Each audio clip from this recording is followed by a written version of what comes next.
दोस्तों, आज का मेरा टॉपिक है आबादी स्थलों का आवंटन। हम ये देखेंगे कि किस तरह से जो भूमिहीन लोग हैं, जिनके पास ज़मीनें नहीं है, आवास नहीं है, उनको किस तरह से सरकार की तरफ से आवास बनाने के लिए भूमि मुहैया कराई जाती है।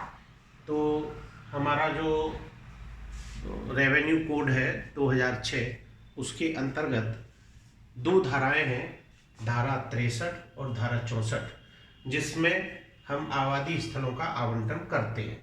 धारा 63 हमें उस भूमि का चिन्हांकन करवाती है जो आवंटित की जा सकती है, और धारा 64 में हम पात्र व्यक्तियों की सूची बनाते हैं जिनको हम वो जमीन दे सकते हैं।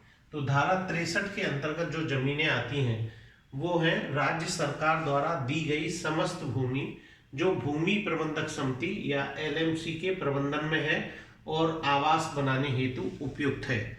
ये धारा 59(2) खंड 1 के अंतर्गत ये प्रावधान है। दूसरी, वो जमीन जो चकबंदी प्रक्रियाओं के अंतर्गत आबादी हेतु छोड़ी गई है। जैसा आप जानते हैं कि गांव में जब चकबंदी होती है तो कुछ जमीनें कुछ खास प्रयोजन के लिए छोड़ दी जाती हैं, जैसे आबादी के लिए छोड़ दी गई, या खेल के मैदान के लिए छोड़ दी गई, या हरिजन आबादी के लिए छोड़ दी गई। तो हम ऐसी जमीन जो आबादी के लिए छोड़ी गई है वो भी इस काम में यूज में आती है। उसके बाद में अगर कोई जमीन भूमि अर्जन अधिनियम 1894 के अंतर्गत अर्जित की गई है तो वो जमीन भी इसमें आती है, और वो एलएमसी के अगर प्रबंधन में है तो एलएमसी उसको भी प्रस्ताव कर सकती है, या सु मोटो भी उसको व्यक्तियों को दी जा सकती है। अब जो भूमि अर्जन अधिनियम 1894 है उसकी जगह पर उचित मुआवजा और भूमि अधिग्रहण अधिनियम 2013 बनाया गया है। इसके अंतर्गत अगर कोई जमीन ली गई है तो वो जमीन भी उपयुक्त है, उस जमीन का भी आवंटन किया जा सकता है।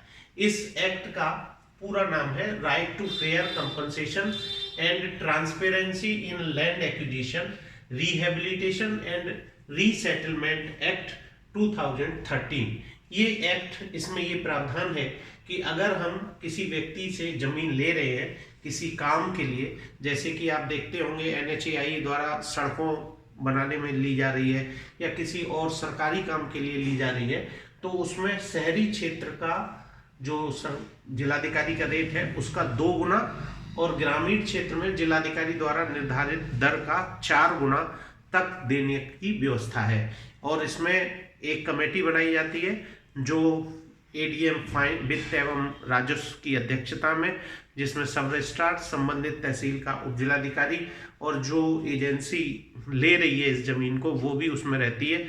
तो इस तरह से किसानों से सीधे बात करके उनको बुलाया जाता है, बैठ के 2-3 बार उनसे बात की जाती है, और जो करार नियमावली के अंतर्गत उनसे जमीनें ली जाती हैं, बाकायदे बैनामे कराए जाते हैं।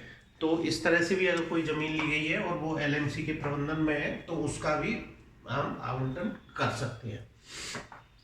धारा 64 में ऐसे व्यक्ति जो पात्र व्यक्ति हैं उनकी सूची तैयार की जाती है, तो जिसमें ग्राम सभा में रहने वाले एससी, एसटी, ओबीसी या बीपीएल श्रेणी के सामान्य वर्ग के कृषि मजदूर या ग्रामीण कारीगर पहली वरीयता है उनके लिए। दूसरे नंबर पर ग्राम सभा का कोई अन्य कृषि श्रमिक या ग्रामीण कारीगर।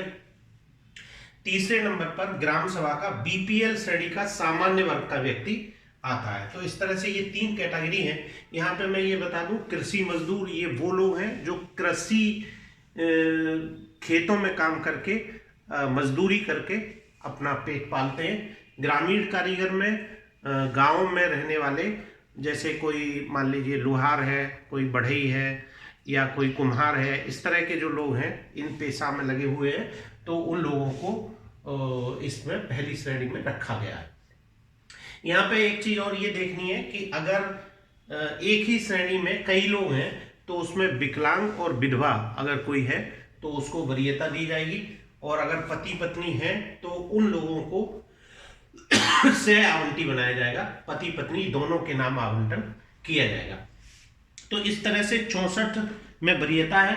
तो आपने ये देखा कि 63 और 64 दोनों मिलाकर के ये आवंटन होता है और फिर धारा 65 में कब्जा दिलाया जाता है। तो एक चीज इसमें मैं आपको और बताऊं कि अगर मान लीजिए गांव में जमीन है ही नहीं बिल्कुल, और पात्र व्यक्ति हैं जिनके लिए आवास की बहुत जरूरत है, बहुत गरीब हैं, तो आप उनके लिए जमीन एग्रीमेंट के थ्रू यानी करार नियमावली के थ्रू, उचित मुआवजा और भूमि अधिग्रहण अधिनियम 2013 के थ्रू आप जमीन खरीद भी सकते हैं और खरीदने के बाद आप जमीनों का आवंटन कर सकते हैं। लेकिन अभी पहले आपको ये देखना है कि अगर ऑलरेडी आपके पास जमीन है, धारा 64 की जो प्रावधान है उसको फुलफिल करती है, तो आप उसका आवंटन पहले करें। अगर इन केस नहीं है तब आप ये काम कर सकते हैं।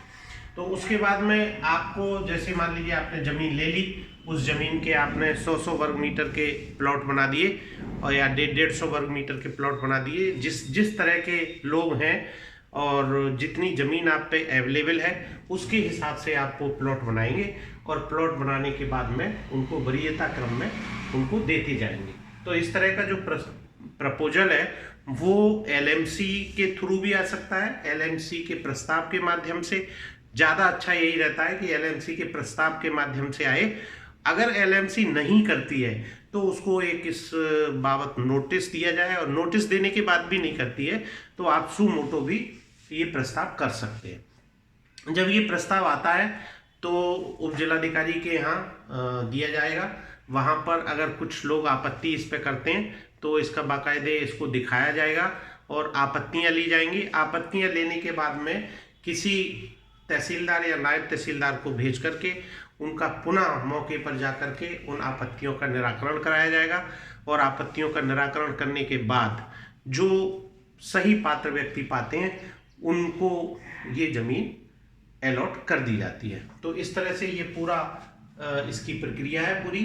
इसमें जो जहाँ तक मैं समझता हूँ कि ये बहुत ही ज़रूरी काम है। इसी तरह से आपने देखा होगा कि जैसे सड़कें बनाई जा रही हैं तो उन सड़कों के लिए भी अब जो ज़मीनें हैं वो आसानी से मिल जा रही हैं। पहले जो हमारा भूमि अर्जन अधिनियम 1894 था उसके अंतर्गत ज़मीनें लेने में बहुत परेशानी आती थी, बहुत इसमें लिटिगेशन होता था और हाई कोर्ट में मामला चलता रहता था। सरकार की जो योजनाएं थी वो भी लटकी रहती थी। अब ये जो एग्रीमेंट के थ्रू हम लेते हैं ये प्रक्रिया अच्छी है, इसमें किसानों को भी ठीक ठाक पैसा मिल रहा है, तो इसमें सारे काम ठीक हो रहे हैं और इसी को अपनाया जा रहा है वर्तमान में। और हम जो है इसको इसी प्रक्रिया को अपना करके लोगों के आवास आवंटन या उनको आवास की पूर्ति भी कर सकते हैं। जैसे आप देख रहे हो कि आवास दिए जाते हैं प्रधानमंत्री आवास योजना के अंतर्गत। कुछ लोग ऐसे हैं जिनके पास ज़मीनें नहीं हैं तो आप उनको आवंटन कर सकते हैं और आवंटन के बाद में वहाँ पे प्रधानमंत्री आवास योजना के अंतर्गत आवास बनाया जा सकता है। तो ये आवंटन की पूरी प्रक्रिया है। मैं समझता हूँ आपकी समझ में आ गया होगा और धन्यवाद।